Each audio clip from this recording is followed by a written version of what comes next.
Әлемде адам саны тым көбейіп кетеді деген әңгіме өтірік. Керісінше бізді бедеулік дағдарысы күтіп тұр, және жақын арада жер бетіндегі халық саны жылдам азая бастайды.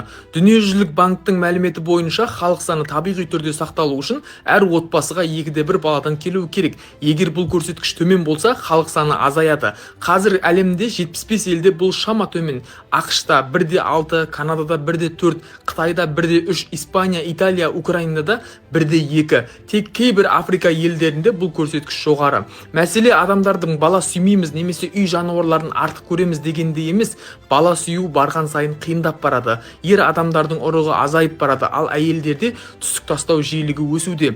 Біріккен ұлттар ұйымы болжамынша 2100 жылға қарай жер халқының шыңына шығып 11 миллиардқа дейін жетеді, одан кейін азая бастайды. Дәл қазіргі өсуі тек өмір сүру деңгейінің жақсаруы, медицина мен тамақтанудың жетілуі, адамдардың ұзақ жасауы арқылы көбейіп отыр. Жасанды интеллектке қатысты тағы да қызықты ақпараттар білгіңіз келсе маған тіркеліңіз, және де осы постты өзіңіздің досыңызбен бөлісіп қойыңыз.